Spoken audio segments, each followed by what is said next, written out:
Welcome to Homework Lib. So here we have a small block of mass.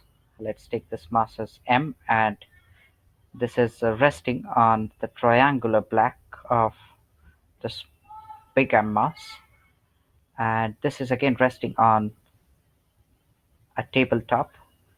So the surfaces here are smooth, so there is no friction as such to consider.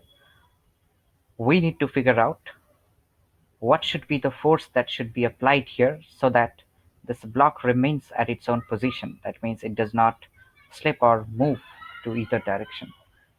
So for this purpose, we will just use the concept of pseudo force here, because if I apply a force here on mass m, there will be a pseudo force that will be acting. So it is m into a. So here this force is applied on the system. That means the acceleration is the net force over the total mass of the system. And here let us represent all of the forces. So this will be the weight mg, and the normal reaction will of course be perpendicular to the surface. And here we have been given that the angle of inclination is theta. So we're going to represent all the forces. We are going to break them along the surface and perpendicular to surface. So this is going to be our reference axis.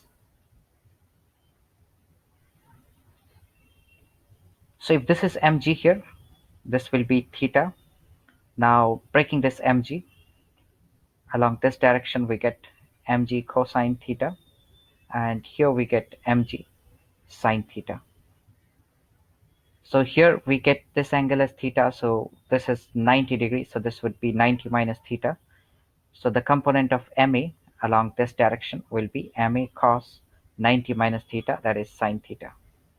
And along this direction, we will get it as MA cosine theta.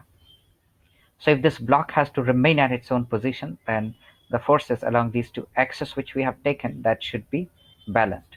So basically mg sine theta must be equal to ma cosine theta.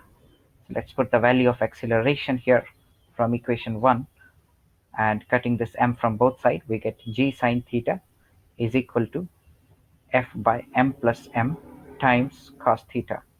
So this gives us f as m plus m times g sine theta over cos theta. So this gives us the expression of the force that is needed to be applied to keep this block stationary here as m plus m g tan theta. So this is the force that needs to be applied.